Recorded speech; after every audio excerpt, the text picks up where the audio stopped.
بسم اللہ الرحمن الرحیم۔ کتاب نمبر 59، کتاب بدء الخلق۔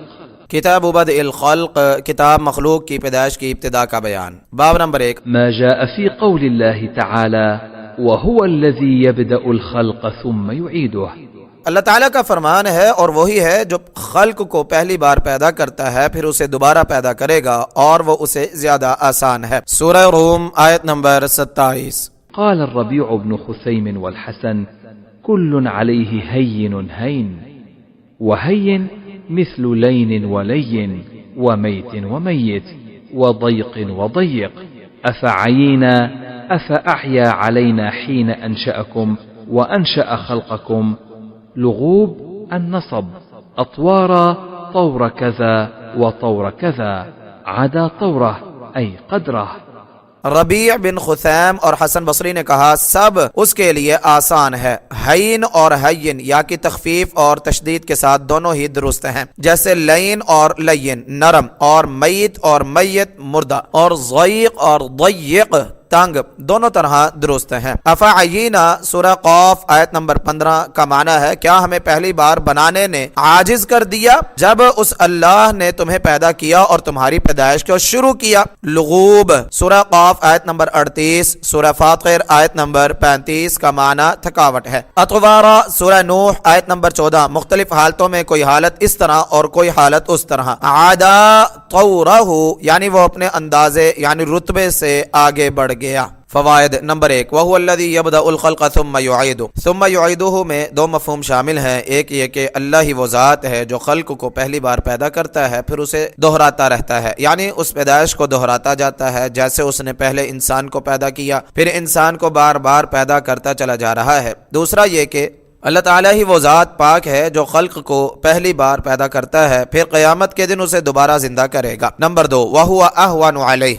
ربیع بن خثیم کوفہ میں رہنے والے کبیر تابعی ہیں، حسن سے مراد بصری ہیں۔ امام بخاری ان دونوں کا قول ایک سوال کے جواب کے لیے لائے ہیں۔ سوال یہ ہے کہ اہون اسم تفضیل کا صیغہ ہے جس کا معنی ہے زیادہ آسان، تو وَهُوَ أَهْوَنُ عَلَيْهِ کا مطلب یہ ہوا کہ دوسری دفعہ پیدا کرنا اسے پہلی دفعہ پیدا کرنے سے زیادہ آسان ہے، گویا پہلی دفعہ پیدا کرنا اسے دوسری دفعہ سے کچھ مشکل ہوا۔ اس کا جواب امام صاحب نے ربیع بن خثیم اور حسن بصری سے نقل کیا کہ پہلی بار اور دوسری بار پیدا کرنا دونوں ہی اس کے لیے آسان ہے۔ مطلب یہ ہے کہ یہاں اہون کا لفظ تفضیل کے لیے نہیں بلکہ مطلق آسان کے معنی میں ہے اور یہ لغت عرب میں معروف ہے، جیسا کہ شاعر نے کہا ہے لعمرک ما ادری وانی لاوجل علی اینا تغدو المنیۃ اول۔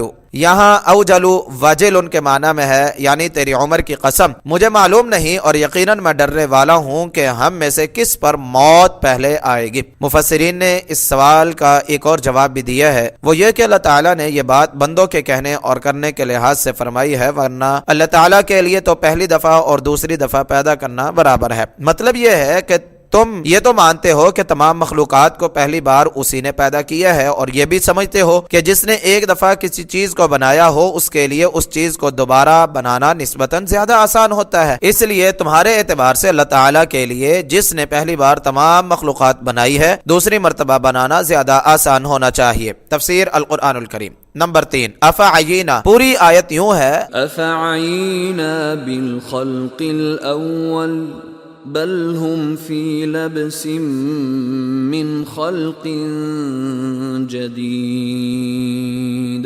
تو کیا ہم پہلی دفعہ پیدا کرنے کے ساتھ تھک کر رہ گئے ہیں بلکہ وہ ایک نئے پیدا کیے جانے کے متعلق شک میں مبتلا ہیں۔ سورہ قاف آیت نمبر 15۔ نمبر 4، لغوب پوری آیت یہ ہے وَلَقَدْ خَلَقْنَا السَّمَاوَاتِ وَالْأَرْضَ وَمَا بَيْنَهُمَا فِي 6 أَيَّامٍ وَمَا مَسَّنَا مِن لُغُوبٍ۔ اور بلا شبہ یقیناً ہم نے آسمانوں اور زمین کو اور جو کچھ ان دونوں کے درمیان ہے 6 دنوں میں پیدا کیا اور ہمیں کسی قسم کی تھکاوٹ نے نہیں چھوا۔ سورہ قاف آیت نمبر 38۔ نمبر 5، اطوارا سورہ نوح آیت نمبر 13-14 میں ہے ما لکم لا ترجون للہ وقارا وقد خلقکم اطوارا۔ تمہیں کیا ہے کہ تم اللہ کی عظمت سے نہیں ڈرتے حالانکہ یقیناً اس نے تمہیں مختلف حالتوں میں پیدا فرمایا، یعنی پہلے نطفہ پھر علقہ، پھر مضغہ، پھر ہڈیاں، پھر ان پر گوشت، اور پھر نہایت خوبصورت انسان۔ فتبارک اللہ احسن الخالقین۔ اسی طرح کبھی وہ تندرست ہے، کبھی بیمار، کبھی خوش ہے، کبھی ناخوش، کبھی مالدار ہے، کبھی فقیر ہے، کبھی بچہ ہے، پھر جوان، پھر ادھیڑ، پھر بوڑھا، پھر شیخ فانی، پھر موت، پھر حیات۔ حدیث نمبر 3190۔ حدثنا محمد بن كثير أخبرنا سفيان عن جامع بن شداد عن صفوان بن محرز عن عمران بن حسين رضي الله عنهما قال: جاء نفر من بني تميم إلى النبي صلى الله عليه وسلم فقال: يا بني تميم أبشروا. قالوا: بشرتنا فأعطنا. فتغير وجهه فجاءه أهل اليمن فقال: يا أهل اليمن اقبلوا البشرى إذ لم يقبلها بنو تميم. قالوا: قبلنا. فأخذ النبي صلى الله عليه وسلم يحدث بدء الخلق والعرش، فجاء رجل فقال: يا عمران راحلتك تفلتت ليتني لم أقم. عمران بن حسین رضی اللہ عنہما سے روایت ہے، انہوں نے کہا بنو تمیم کے کچھ آدمی نبی صلی اللہ علیہ وسلم کے پاس آئے تو آپ نے فرمایا: اے بنو تمیم، خوشخبری قبول کرو۔ انہوں نے کہا: آپ نے ہمیں خوشخبری دے دی تو ہمیں یعنی کوئی مال وغیرہ بھی دیجئے۔ تو آپ کا چہرہ بدل گیا۔ پھر یمن کے لوگ آئے تو آپ نے فرمایا: یمن والو، تم خوشخبری قبول کرو۔ جب اسے بنو تمیم نے قبول نہیں کیا، انہوں نے کہا: ہم نے قبول کی۔ پھر نبی صلی اللہ علیہ وسلم پیدائش کی ابتدا اور عرش کے متعلق بیان کرنے لگے۔ اتنے میں ایک آدمی آیا، اس نے کہا: عمران، تمہاری اونٹنی چھوٹ کر چلی گئی، کاش میں نہ اٹھتا۔ حدیث نمبر 3191۔ حدثنا عمر بن حفص بن غياث حدثنا أبي حدثنا الأعمش حدثنا جامع بن شداد عن صفوان بن محرز أنه حدثه عن عمران بن حسين رضي الله عنهما قال: دخلت على النبي صلى الله عليه وسلم وعقلت ناقتي بالباب، فأتاه ناس من بني تميم فقال: اقبلوا البشرى يا بني تميم. قالوا: قد بشرتنا فأعطنا مرتين. ثم دخل عليه ناس من أهل اليمن فقال: اقبلوا البشرى يا أهل اليمن إذ لم يقبلها بنو تميم. قالوا: قد قبلنا يا رسول الله. قالوا: جئناك نسألك عن هذا الأمر. قال: كان الله ولم يكن شيء غيره، وكان عرشه على الماء، وكتب في الذكر كل شيء، وخلق السماوات والأرض. فنادى مناد: ذهبت ناقتك يا ابن الحسين. فانطلقت فإذا هي يقطع دونها السراب، فوالله لوددت أني كنت تركتها. عمران بن حسین رضی اللہ تعالیٰ عنہما سے روایت ہے، انہوں نے کہا میں نبی صلی اللہ علیہ وسلم کے پاس آیا اور میں نے اپنی اونٹنی کا گھٹنا دروازے پر باندھ دیا۔ آپ کے پاس بنو تمیم کے کچھ لوگ آئے، آپ نے فرمایا: اے بنو تمیم، خوشخبری قبول کرو۔ انہوں نے کہا: آپ نے خوشخبری دی تو ہمیں کچھ دے بھی، یعنی 2 بار کہا۔ پھر آپ کے پاس یمن کے کچھ لوگ آئے تو آپ نے فرمایا: یمن والو، تم خوشخبری قبول کرو، کیونکہ بنو تمیم نے اسے قبول نہیں کیا۔ انہوں نے کہا: یا رسول اللہ، ہم نے اسے قبول کیا۔ انہوں نے کہا: ہم آپ کے پاس اس یعنی کائنات کے معاملے کے بارے میں پوچھنے کے لیے آئے ہیں۔ آپ نے فرمایا: اللہ تعالیٰ تھا اور اس کے سوا کوئی چیز نہیں تھی، اور اس کا عرش پانی پر تھا، اور اس نے ذکر یعنی لوح محفوظ میں ہر چیز لکھ دی، اور اس نے آسمانوں اور زمین کو پیدا فرمایا۔ اتنے میں ایک آواز دینے والے نے آواز دی: حسین کے بیٹے، تیری اونٹنی گئی۔ تو میں یعنی اس کے پیچھے چل پڑا، دیکھا تو یعنی میرے اور اس کے درمیان سراب حائل تھا، یعنی سخت دھوپ میں چمکتی ہوئی ریت جو دور سے پانی نظر آتی ہے۔ اونٹنی اس سے آگے چلی گئی تھی۔ اللہ کی قسم، مجھے یہ پسند ہے کہ میں اسے چھوڑ دیتا، یعنی مگر نبی صلی اللہ علیہ وسلم کی مجلس سے نہ جاتا۔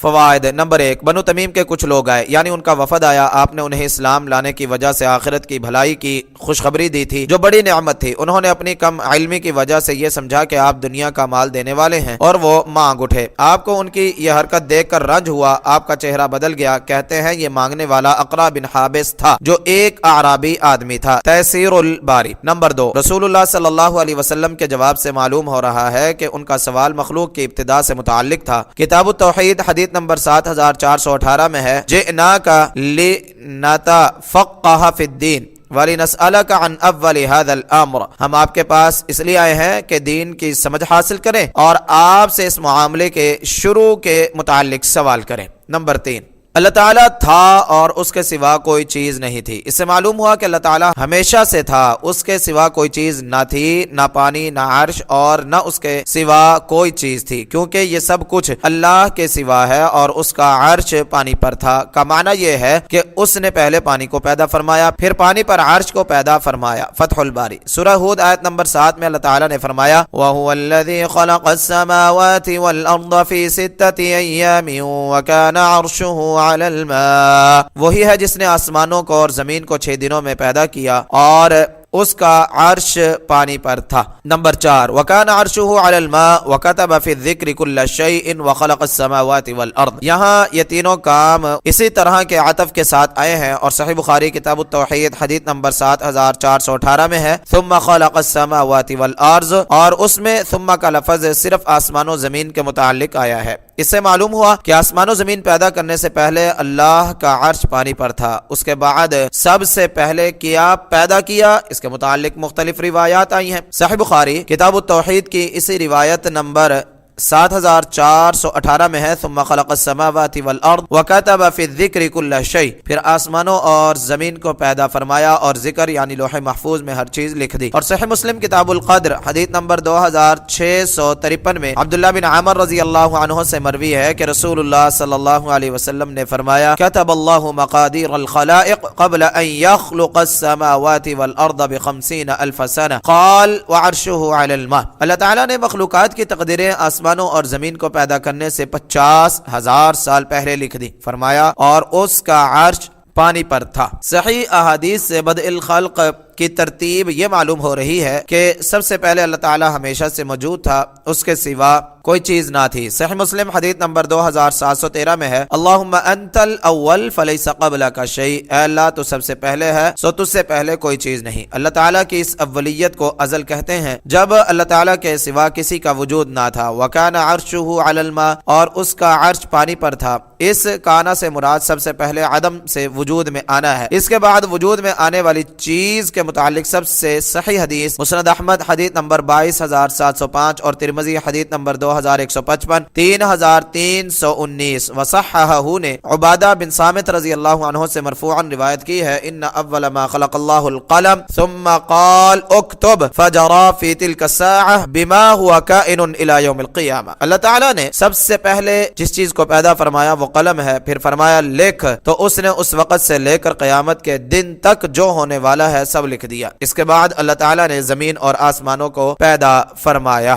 ملخص من فتح الباری۔ نمبر 5 شیخ الاسلام ابن قیم رحمہ اللہ نے قصیدہ نونیہ فصل فی اعتراضهم علی القول بدوام فاعلیہ میں کہا ہے والناس مختلفون فی القلم الذي كتب القضاء به من الديان هل كان قبل العرش او هو بعده قولان عند ابي المهداني والحق ان العرش قبل لانه قبل الكتابة كان ذا اركان وكتابة القلم الشريف تعقبت ايجاده من غير فصل زمان لما براه الله قال اكتب كذا فغدا بامر الله ذا جریانی فجرا بما هو کائن ابدا الى یوم المعاد بقدرت الرحمن، یعنی اس بات میں اختلاف ہے کہ وہ قلم جس کے ساتھ تقدیر لکھی گئی عرش سے پہلے تھا یا اس کے بعد۔ ابو العلا ہمدانی کے مطابق علماء کے یہ دو قول ہیں، اور حق یہ ہے کہ عرش قلم سے پہلے تھا، کیونکہ قلم کے لکھنے سے پہلے وہ اپنے ارکان پر قائم تھا، اور قلم شریف کا لکھنا اس کے بعد کسی وقفے کے بغیر تھا۔ جو ہی اللہ نے قلم کو پیدا کیا اسے فرمایا یہ چیزیں لکھ دے، تو اس نے رحمان کی قدرت سے جو کچھ قیامت تک ہونے والا تھا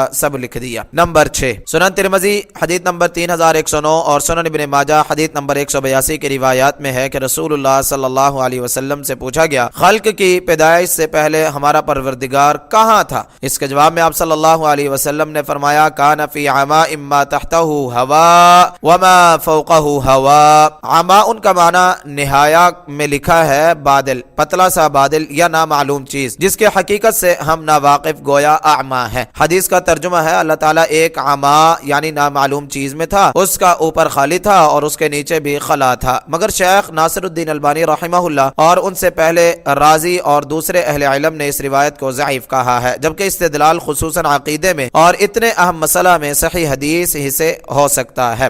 نمبر 7، خلق کی ابتدا کے متعلق ایک حدیث یہ بیان کی جاتی ہے، اول ما خلق اللہ العقل، سب سے پہلے اللہ نے جو چیز پیدا فرمائی وہ عقل ہے۔ حافظ ابن حجر رحمہ اللہ نے کہا لیس لہ طریق تثبت، اس کی کوئی سند ثابت نہیں، اور ابن قیم رحمہ اللہ نے المنار المنیف میں لکھا ہے کہ عقل کے متعلق تمام احادیث باطل ہیں۔ نمبر 8، ایک اور موضوع روایت بعض حلقوں میں زور شور سے بیان کی جاتی ہے کہ آپ صلی اللہ علیہ وسلم نے فرمایا اول ما خلق اللہ نوری، یہ ایسی بے سروپا روایت ہے کہ اول الخلق کی اس بحث میں حافظ یا عینی یا قسطلانی یا کسی بھی معتبر شارح بخاری نے اس روایت کو اس بات یا رد کسی طرح بھی ذکر کرنے کے لائق نہیں سمجھا۔ نمبر 9، اس حدیث سے معلوم ہوا کہ مخلوق کی ابتدا کے متعلق پوچھنا جائز ہے، اور یہ کہ اس کا جواب اللہ تعالیٰ کے سوا کسی کو معلوم نہیں، کیونکہ اللہ کے سوا نہ اس وقت کوئی موجود تھا نہ یہ بات عقل سے معلوم ہو سکتی ہے۔ اس لیے اگر کوئی یہ سوال کرے تو قرآن و حدیث میں موجود بات کے سوا خاموشی اختیار کرنی چاہیے۔ اپنے اصل کو بندر سے جوڑنے والے اندھیرے میں تیر مار رہے ہیں، خود عقل ہی ان کے مفروضوں کا رد کر دیتی ہے۔ نمبر 10، اسے یہ بھی معلوم ہوا کہ زمانہ بھی اللہ کی مخلوق ہے، کیونکہ یہ عدم سے وجود میں آیا ہے۔ یہ بھی معلوم ہوا کہ اللہ تعالیٰ محل حوادث ہے مگر حادث نہیں، بلکہ ہمیشہ سے ہے۔ اس نے پانی اور عرش کو پیدا کیا، قلم تقدیر بنایا، آسمان و زمین بنائے۔ یہ بنانا حادث ہے، نئی چیز ہے۔ اس کے باوجود اللہ تعالیٰ ہمیشہ سے ہے۔ اس نے اپنا کلام وحی کے ذریعے بھیجا، کلام حادث ہے۔ خود اللہ تعالیٰ نے فرمایا وما يأتيهم من ذكر من الرحمن محدث إلا كانوا عنه معرضين، اور ان کے پاس رحمان کی طرف سے کوئی نصیحت نہیں آتی جو نہیں ہو مگر وہ اس سے منہ موڑنے والے ہوتے ہیں۔ سورہ شعراء آیت نمبر 5۔ اور یہ کہ متکلمین کا یہ قاعدہ کہ ہر محل حوادث حادث ہوتا ہے صاف قرآن و حدیث کی ضد ہے اور اس سے ٹکراتا ہے۔ اللہ تعالیٰ ہر وقت مخلوق کو پیدا کر رہا ہے، پھر مسلسل ان کی پرورش کر رہا ہے۔ وہ جب چاہے کلام کرتا ہے، سنتا ہے، دیکھتا ہے، غرض اس کی بے شمار صفات ہیں۔ مثلا يسأله من في السماوات والأرض كل يوم هو في شأن، اسی سے مانگتا ہے جو کوئی آسمانوں اور زمین میں ہے، ہر دن وہ ایک نئی شان میں ہے۔ سورہ رحمان آیت نمبر 29۔ اتنے حوادث صادر ہونے کے باوجود وہ قدیم ہے۔ مشرک یونانیوں کی اندھی عقل کی تقلید میں متکلمین نے اس قاعدہ کو مان لیا، جس کے نتیجے میں اللہ تعالیٰ کو تقریباً ہر صفت سے عاری قرار دے دیا ہے۔ ان کے مطابق نہ کوئی عرش ہے، نہ کرسی، نہ اللہ تعالیٰ عرش پر ہے، نہ وہ آسمان دنیا پر اترتا ہے، نہ قیامت کے دن وہ زمین پر آئے گا۔ غرض یہ قاعدہ قرآن و حدیث میں مذکور اللہ تعالیٰ کی ہر صفت کا انکار ہے۔ شیخ الاسلام امام ابن قیم رحمہ اللہ نے قصیدہ نونیہ میں کیا خوب لکھا ہے، فَاعْلَمْ بِأَنَّ الْقَوْمَ لَمَّا أَسَّسُوا أَصْلَ الْكَلَامِ عَمُوا عَنِ الْقُرْآنِ وَعَنِ الْحَدِيثِ وَمُقْتَضَى الْمَعْقُولِ بَلْ عَنْ فِطْرَةِ الرَّحْمَنِ وَالْبُرْهَانِ وَبَنَوْا قَوَاعِدَهُمْ عَلَيْهِ فَقَادَهُمْ قَصْرًا إِلَى التَّعْطِيلِ وَالْبُطْلَانِ نَفْيُ الْكَلَامِ لِكُلِّ أَمْرٍ حَادِثٍ بالرب خوف تسلسل الأعيان۔ حديث نمبر 3192۔ وروى عيسى عن رقبة عن قيس بن مسلم عن طارق بن شهاب قال سمعت عمر رضي الله عنه يقول قام فينا النبي صلى الله عليه وسلم مقاما فأخبرنا عن بدء الخلق حتى دخل أهل الجنة منازلهم وأهل النار منازلهم حفظ ذلك من حفظه ونسيه من نسيه۔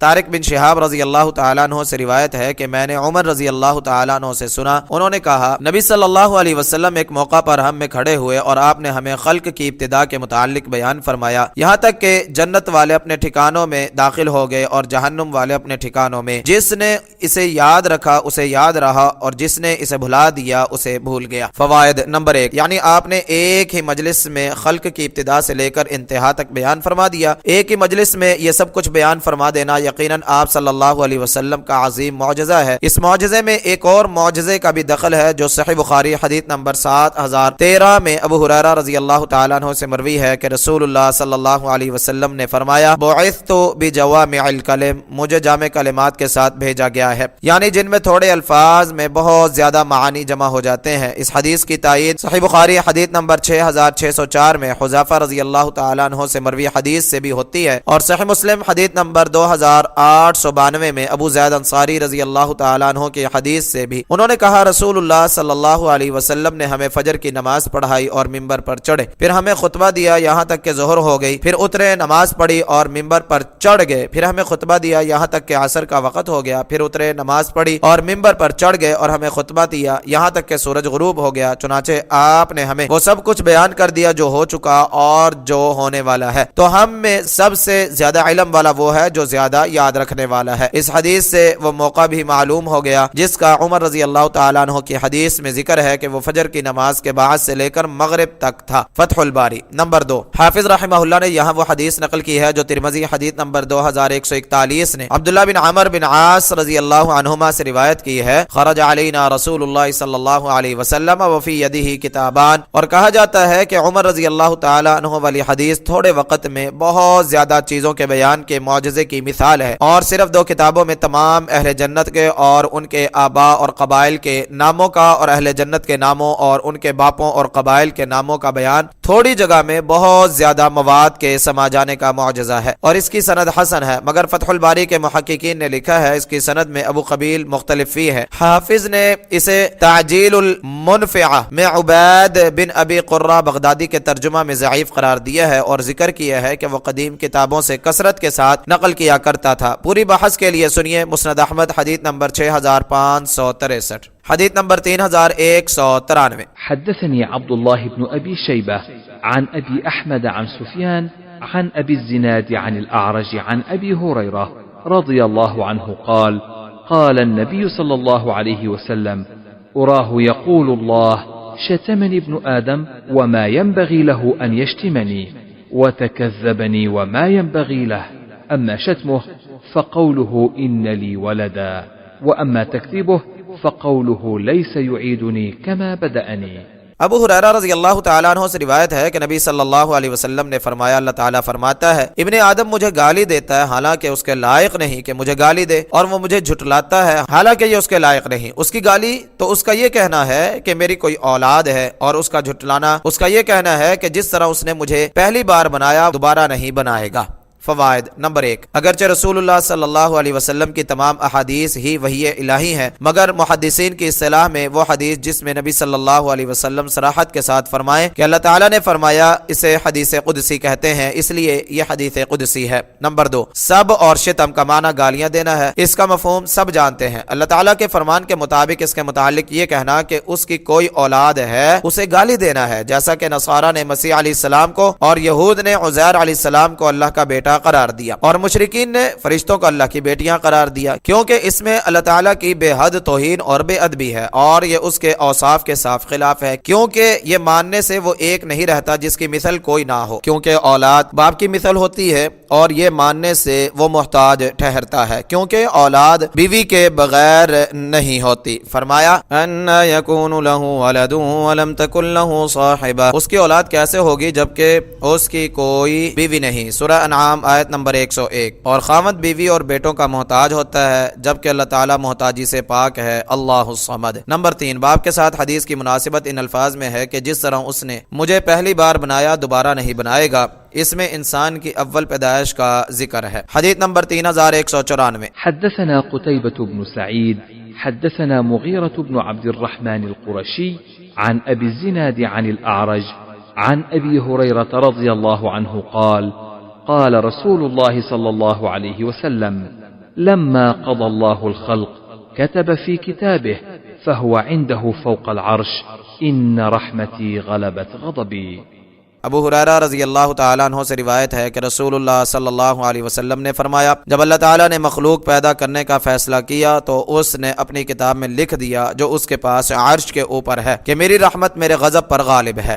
فوائد۔ نمبر 1، حافظ رحمہ اللہ نے قضاء کے 4 معانی لکھے ہیں۔ حکم، اتقن، فرغ، امضى، فیصلہ کیا، مضبوط کیا، فارغ ہوا اور جاری کر دیا۔ یہاں فیصلہ کیا زیادہ مناسب معلوم ہوتا ہے کیونکہ وہ خلق سے فارغ نہیں ہوا، بلکہ جس طرح اس کی ذات ہمیشہ ہے اس کی صفت خلق کا اظہار بھی ہمیشہ ہوتا رہے گا، جیسا کہ فرمایا کل یوم ہوا فی شأن، ہر دن وہ ایک نئی شان میں ہے۔ سورہ رحمان آیت نمبر 29۔ نمبر 2، اس سے معلوم ہوا کہ اللہ تعالیٰ کا عرش حقیقی وجود رکھتا ہے، وہ اس کی مخلوق ہے اور ساری کائنات کے اوپر ہے۔ اس کے اوپر اللہ تعالیٰ ہے جس کی ذات کی کوئی حد یا انتہا نہیں، مگر ہم اس کی کیفیت کو نہیں جانتے نہ ہی جان سکتے ہیں، اور اس کی کتاب یعنی لوح محفوظ جس میں اس نے یہ لکھا ہے وہ عرش کے اوپر اس کے پاس ہے۔ ان تمام باتوں میں کوئی بات ناممکن نہیں کہ ہم تعویل کریں۔ بڑے بد نصیب ہیں وہ لوگ جو اللہ تعالیٰ کی صفت علو یا اس کے عرش یا اس کے کسی بھی صفت کا انکار کرتے ہیں یا اپنے انکار کو تعویل کے پردے میں چھپاتے ہیں، کیونکہ قرون ثلاثہ کے لوگ جنہیں رسول اللہ صلی اللہ علیہ وسلم نے خیر الناس قرار دیا، ان میں سے کسی نے نہ عرش کا انکار کیا نہ اس کی تعویل کی۔ نمبر 3، ان رحمتی غلبت غضبی، صحیح بخاری کتاب التوحید حدیث نمبر 7422 میں شعیب عن ابی الزناد کی روایت میں غلبت کی جگہ سبقت ہے۔ اس پر سوال وارد کیا جاتا ہے کہ اللہ تعالیٰ کی رحمت اور غضب کی صفت تو برابر ہر وقت موجود ہے، پھر سبقت کا مطلب کیا ہے؟ اس کا جواب بعض اہل علم نے یہ دیا ہے کہ اللہ تعالیٰ کی صفت غضب کا اظہار کسی کے برے عمل کے بعد ہوتا ہے، جبکہ اس کی صفت رحمت کسی کے عمل اور کسی استحقاق کے بغیر پہلے ہی ہر طرف پھیلی ہوئی ہے۔ مثلا ابلیس اور آدم علیہ السلام کو پہلے جنت میں ٹھہرانا کسی حق یا عمل کے بغیر تھا، جبکہ ان پر ناراضگی ان کے عمل کے بعد ہوئی۔ اسی طرح ہر شخص پہلے جنین ہوتا ہے، پھر دودھ پیتا ہے، پھر غذا کھانے لگتا ہے، پھر کچھ بڑا ہوتا ہے۔ اس سارے عرصے میں اس پر اللہ کی رحمت اس کی کسی اطاعت کے نتیجے میں نہیں ہوتی۔ انبیاء کرام علیہ السلام کی امتوں پر اللہ کی نعمتیں مثلا مال، اولاد اور رزق وغیرہ ان کے کسی عمل یا استحقاق کے بغیر تھی، پھر ان پر غضب اللہ کا پیغام ٹھکرانے کے نتیجے میں آیا۔ فتح الباری۔ نمبر 4،